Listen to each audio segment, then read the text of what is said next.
Love lives here. Thank you, Jabel. Beautiful.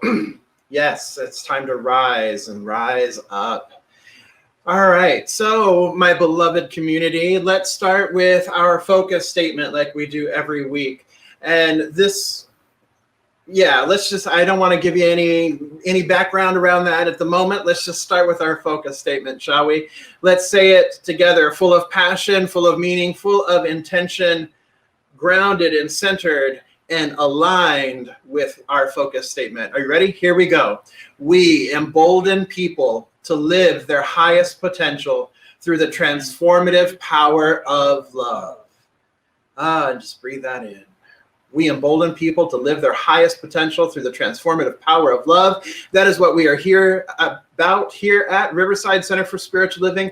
And that focus statement serves the larger vision of Centers for Spiritual Living, which is we envision a world that works for everyone and all of creation. And we are awakening humanity to its spiritual magnificence, providing spiritual tools and principles and practices to do that. So all of that is encapsulated right there with our focus statement as well. So here at Riverside Center for Spiritual Living and at Centers for Spiritual Living worldwide, we are focusing this year on the global theme of 2020 spiritual vision. And the theme for this month, the new month of August, the theme for this month is inclusion in action. And so as we always do every Sunday and with every month, we are looking at this theme, inclusion in action, through the lens of our focus statement and how these two things work together. So we are looking at inclusion in action through the focus statement of we embolden people to live their highest potential through the transformative power of love. And so what then does inclusion in action look like with our focus statement and that? So that is what we are working on, or that is what we are looking at rather, for this entire month of August. So it's very exciting. We have a wonderful series of guest speakers joining us every Sunday for conversations like this. And I am so thrilled to welcome our first speaker, our first guest in conversation for this month, Reverend Marie Kirkland. Reverend Marie Kirkland is the founder and spiritual director of the Living Aligned virtual ministry. Her community brings people together to experience the power of alignment through practical spirituality, inviting each person to live intentionally, to deepen relationships, and to live aligned and forward while doing their meaningful work in the world. Through her practice of living with an open heart, she inspires sacred conversations that lead to self-discovery. She facilitates classes that evoke curiosity and empowers individuals to navigate life's intersections in alignment. As the host of the podcast, Living Aligned, Living Forward, Reverend Marie interviews spiritual leaders who share stories, practices, and lessons that have propelled them forward. Reverend Marie's sacred service extends outside of her virtual community, where she currently serves on several Centers for Spiritual Living committees, including the one that I'm serving on, and this is how we met, is through the 2021 Global Themes team. And so please join me in giving Reverend Marie a warm Riverside welcome. Welcome, Reverend Marie. Thank you. It is so good to be here with you. Thank you so much. It is a delight to have you with us. I am so excited about this entire series, and I'm excited about our conversations this morning. I know that this is a huge part of the work that you do with Living Aligned virtual ministries, is being in these sacred conversations around wonderful topics, a variety of topics that help expand our consciousness and that help deepen us and to live aligned. So I would like to ask you to share a little bit about Living Aligned. It's a focus ministry, it's a virtual ministry, how that came to be, and what's behind your Living Aligned philosophy there with your virtual ministry. Wow. Okay. I know that's a lot. So just pick something there and go for it. We're going to Go for it. So I'm going to do just that. So what I want to start with is what most people ask me is, what is living aligned? Okay.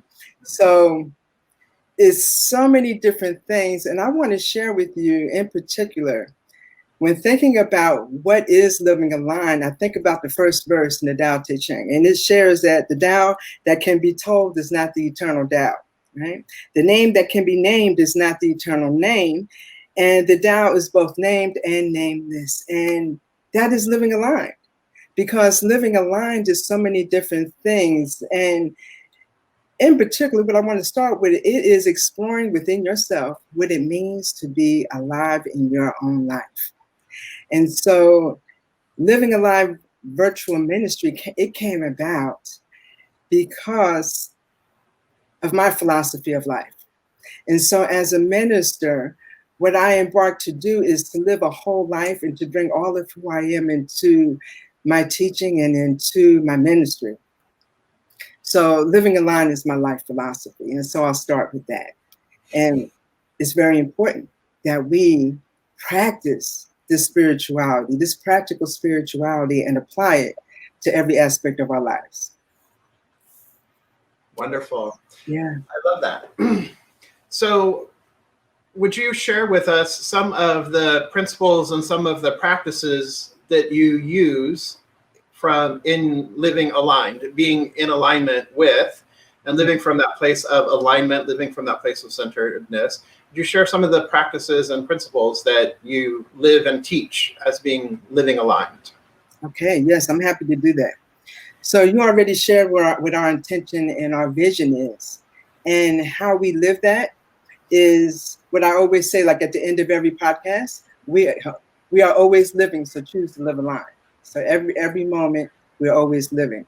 And how we express that in our living aligned community is through our values, our spiritual values, which we know, which is abundance, empowerment, using practical spiritual tools. So we use all of those, and oneness, integrity, gratitude, practicing them, and then taking it beyond, right? Taking it beyond our values to our ways of being.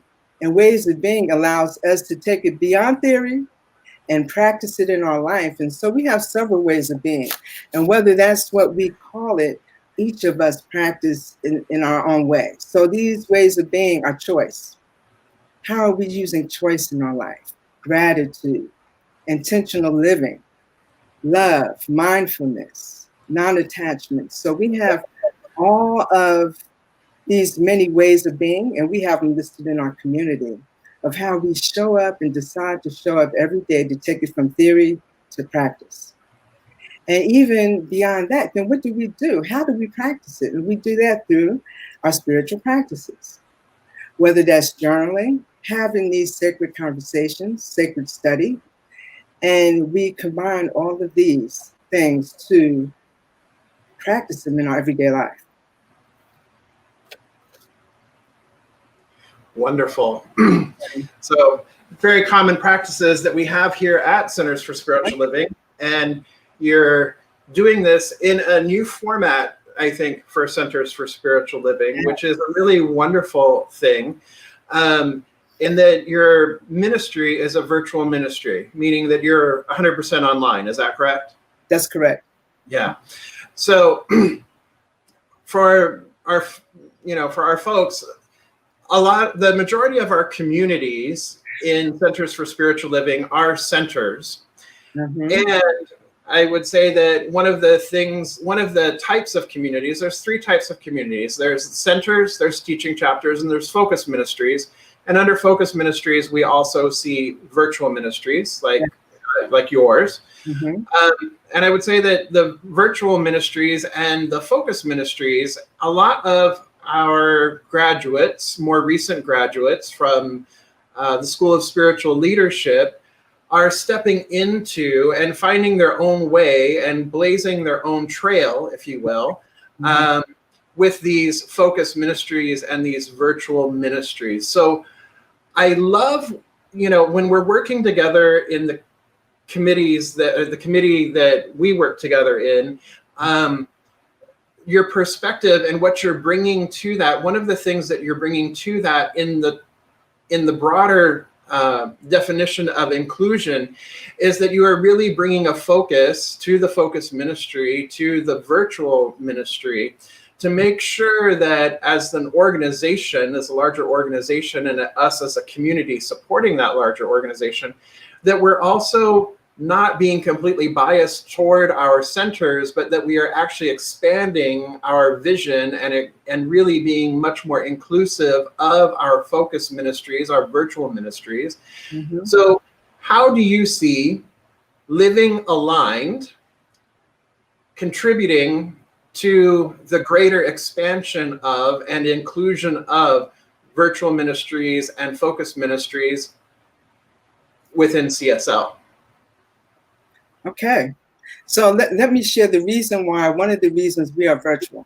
I have, ever since I discovered this teaching, I've lived away from a community. And it is my belief, my great belief, that our spiritual growth does not have to depend upon where we live at, geography. And so people should be able to transform, be in community and connect with others and grow and be in classes wherever they may be in the world. And Living Aligned Virtual Ministry, we do just that. And so while I am here on the East Coast in North Carolina, there are members of our community who are on the West Coast. There are some in Canada, the UK, Australia, and different places all over the United States and different places in the world. And our podcast reaches people in over, I believe now it may be close to 20 different countries, right? And many different states. So we are wherever people are. And so that's one of the main things, and one of the main ways we can contribute. And the other way Living Aligned Virtual Ministry contributes is how are we living this teaching every day in the midst, and I want to add, in the midst of anything. And as everyone knows, right now we are in the midst of 2 pandemics going on. So how do we live this and live aligned and move forward? Now, one of the things I talk about is as we're living and we're on our path, we may come upon a couple of different intersections. We may come upon an intersection where we are right in the middle of that intersection, where there is faith in front of us, paradox behind us, and fear and doubt, right? Or faith and fear on either side. What do we do in that intersection? And that is one of the most powerful places of being in alignment, because that's where we do our work. That's where we do not do a spiritual practice, a spiritual bypass. We lean into what it is we're feeling, and then we do our work. We do lean into our spiritual practices I spoke about earlier. Determine what way of being we want to show up, connect with others, be in community, and do our work. And then it is at that moment we recognize that the paradox does not exist, that there's only oneness. And so it is in sharing this truth and these practices and the ability for people to connect with us wherever they are and practice this teaching and this philosophy of religious science and living aligned in their lives, and empower them to see their own magnificence. And I want to share that living aligned is also the synergy of minimalism. It's also the synergy of essentialism, Taoism, spirituality. Beautiful. Reverend Raymond was sharing last week about the Taoism, and he shared the same quote that you started off with, actually, that it's not, that the way that can be named is not the way. It is the way, but it's not the way. It's so much more than that. And, and so I think, this opportunity that we have now here at Centers for Spiritual Living, in that, centers have joined your ranks, right? In that we're now virtual too. You know, You have to laugh. Yes, that is true. for those of us, you know, who have brick and mortar, you know, places, that we too have entered into this. And I see this, and we've talked about this in committee, you know, that it is about, we have this opportunity right now at Centers for Spiritual Living and through this technology to do exactly what you've been sharing, is that we have this opportunity to reach out far beyond our four walls, far beyond being predominantly US centric, far beyond those, and really branching out and sharing these spiritual truths and sharing this message of empowerment, this message of liberation, sharing it with people outside of the US or beyond the United States. And then it's really become, we have the opportunity to share it globally. Yes. But I think we also have the opportunity here to really step onto the world stage as a leader, as a faith leader, an organization that is really leading transformation, because we are in a time of dual pandemics, as you said, 2 pandemics. We are in that time. And I think our faith, our philosophy, our theology really lends itself to moving not only the conversation forward, but living forward, as you also say, talk about living forward, that it's an opportunity for us to really live forward and live into a greater yet to be, a more, you know, getting that much closer to a world that works for everyone in all of creation. Mm-hmm. What I want to share also, Reverend Jeffrey, is that we talk about this month, right, is inclusion. Yes, absolutely. Inclusion in action. And it is so important. If we're talking about inclusion in action, we must also recognize that there are many parts of ourselves, right? And so in order for us to be this inclusion in action, and I also want to even talk about that word inclusion, is that we must be aligned ourselves and leave no part of ourselves behind or betray any part of ourselves. And so once we can do that and be fully one, embrace oneness within ourselves, then we can recognize it in other people. And we were, and I believe that you were on the call as well, we were on a diversity call a few weeks ago. And one of our colleagues, Reverend Rafe, he shared something that I thought was very profound. And he talked about the idea of inclusion. And so when we are including somebody in something, we are trying to have them become part of the container. And the container itself is limited. Mm-hmm. And as we know, right, this world, our life, the universe, there are no limits, right? And so it is truly recognizing that which is in us is within everything which is spirit expressed. And so, you know, it's this idea of inclusion in action invites us to just to have another look at it, right? It evokes curiosity to have that greater conversation. Yeah. You know, what are your thoughts about that? I totally agree. And I think it really begins within, right? As you're saying, that right. there are all these parts and pieces of our lives, of our identities, of our culture. And we are all multicultural beings. Yes. You know, which Tracy Brown joining us next week, we're going to be talking a little bit more about that as well.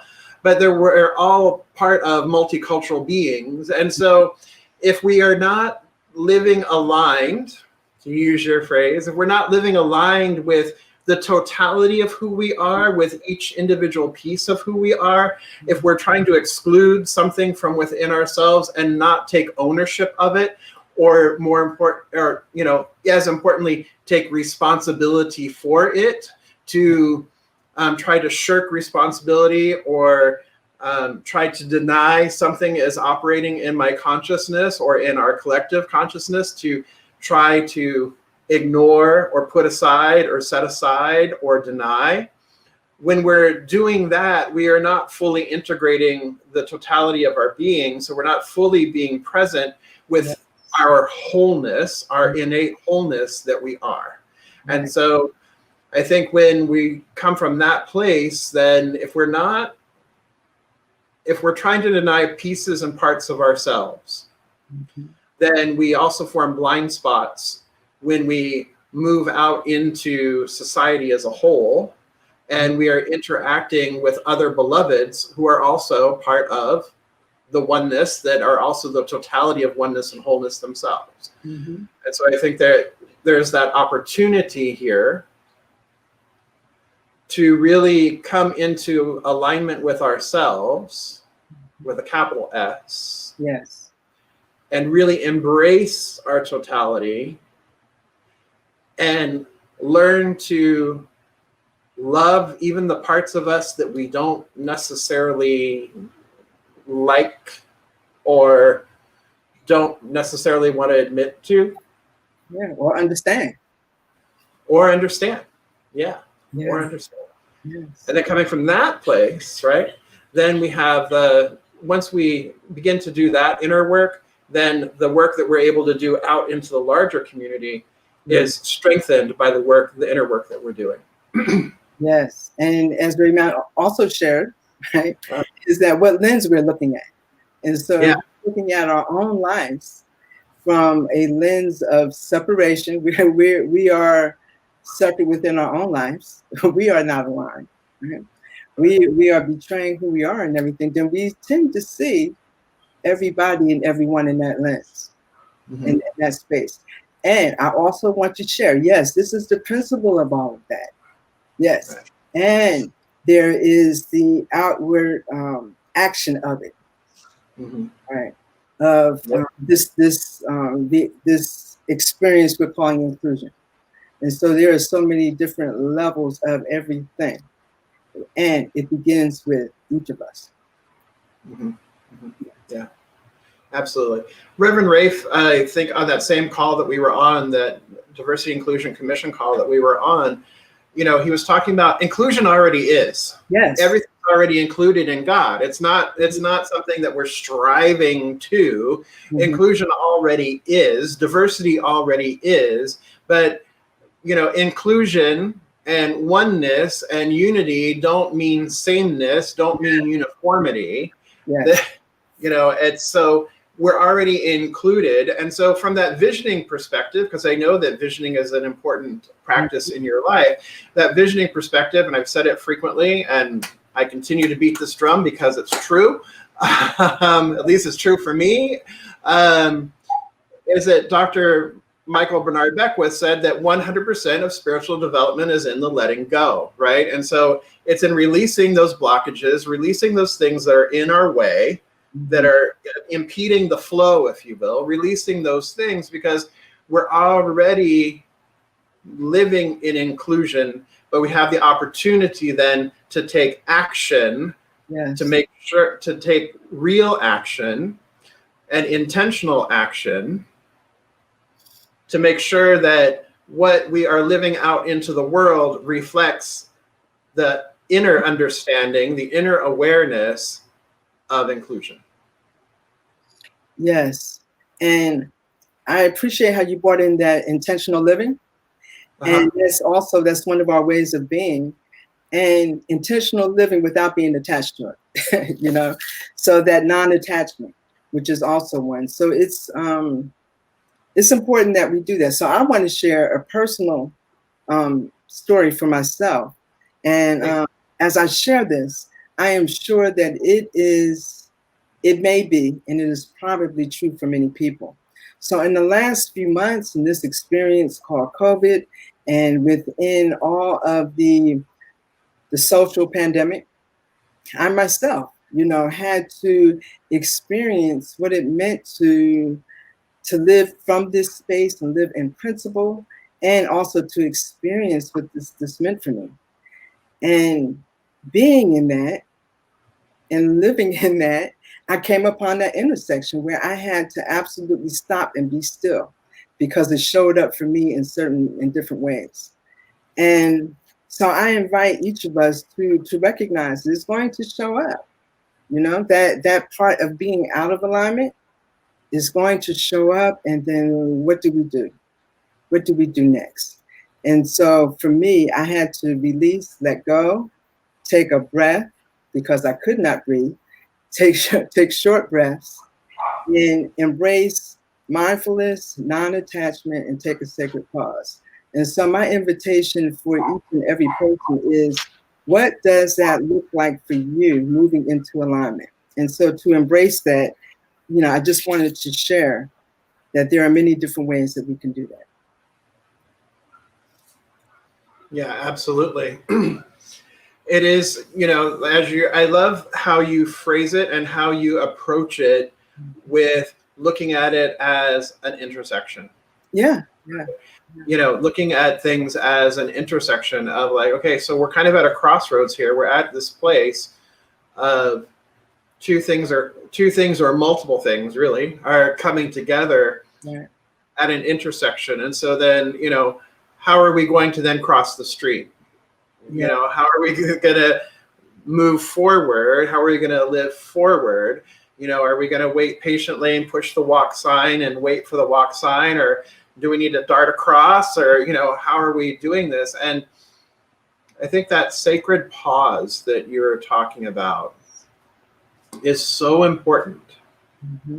To be in that sacred pause, that sacred quietude, because it gives us that opportunity to breathe, to remember that we are actually being breathed by the one life, that we of our own selves are not breathing, that we are being breathed.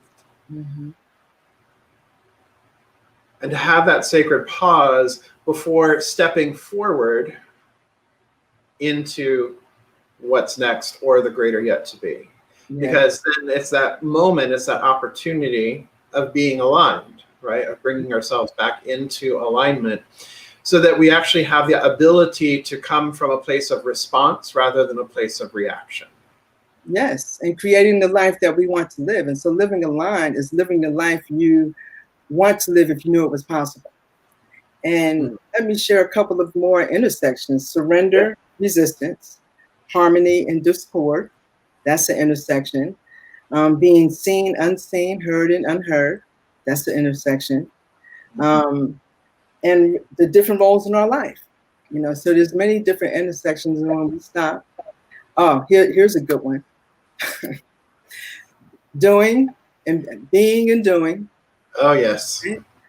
Yeah. Trying and not trying. Yeah. So there's a couple of them. One of my greatest, I want to say joy, or the work that I'm doing ultimately is to support spiritual communities. And so that our spiritual leaders live from a place of, they are not burnt out.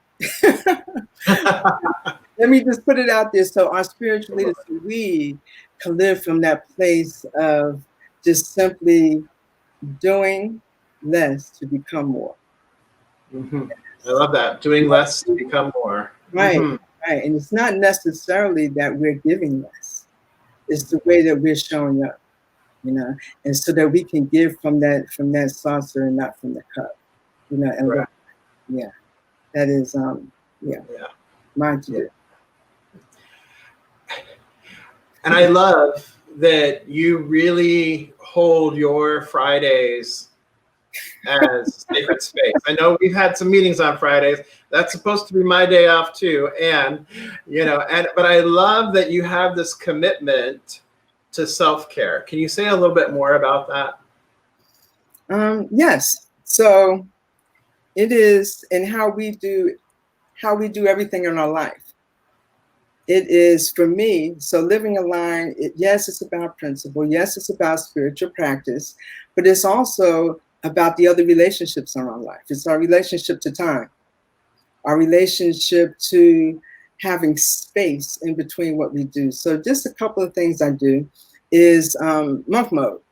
So in the morning, practically in the morning, I retain that space for myself. Generally, I will not, unless it's very important, I will not schedule anything before 11 o'clock. Generally, I'm unplugged. Unless it's very important, then I will respond. And I also have a certain way to connect with people so that I can do my deep work. And everybody has deep work that we're doing, and allowing time to do it is important. So with that being said, we have our community is inside our own community. We have our own private community where it's away from the distractions of social media or email, and it's within. And so it is in that space that we can connect and we can do our deep work and connect with each other. So that's just a couple of different things: space, time off, and so I can connect with the work I'm doing, do my deep work, and nurture my relationship with the divine as me. Beautiful. So, yeah. Well, that makes you the perfect person then to be leading our 2021 spiritual retreat in Banff, which is Rise and Re-Emerge. So, Reverend Marie, you serve on the events team, and you are one of the co-chairs for that particular event. Do you want to share with our folks just a little bit about Rise and Re-Emerge? Yes, I am the co-chair of SOAR. Coming up is going to be in Banff, Canada. And myself and Reverend Savannah Noel, she is also a co-chair. And we have built this amazing experience to where each day we are going to rejuvenate, innovate. We're going to talk about self-care, and we're going to talk about evolving who we are. So it's all about rising and re-emerging. And now we don't know what beyond is going to be, but we do know that it is all about our inner transformation and our growth. And so you can go out online, and I'm pretty sure that Jeffrey will share the information for you to register today for SOAR. We're going to have plenty of workshops and times to be in spiritual practice as well. Yes, and what I'm knowing and affirming is that by a year from now, yes, a year from now, it will be easy and effortless, and we'll be able to travel without any restrictions, and we'll be able to join together in this beautiful, beautiful place. It's been on my bucket list for years, Banff, Canada. So I want to thank you for taking lead on that and for stepping into that sacred yes. So I would like to invite you now, if you would please, to close this particular time out here, this message time, this time of message and conversation, with prayer, and then we'll come back in a moment. So.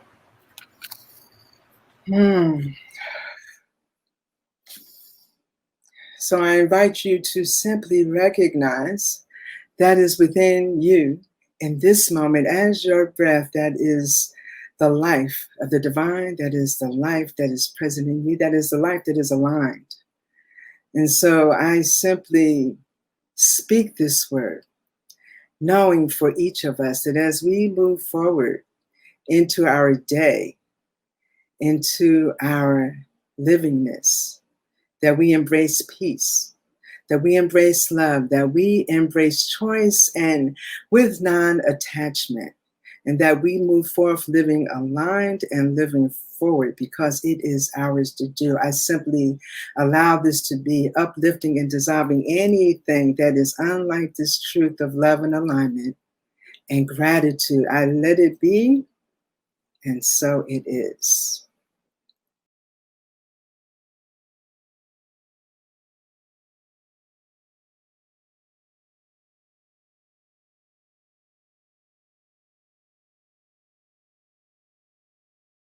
Love lives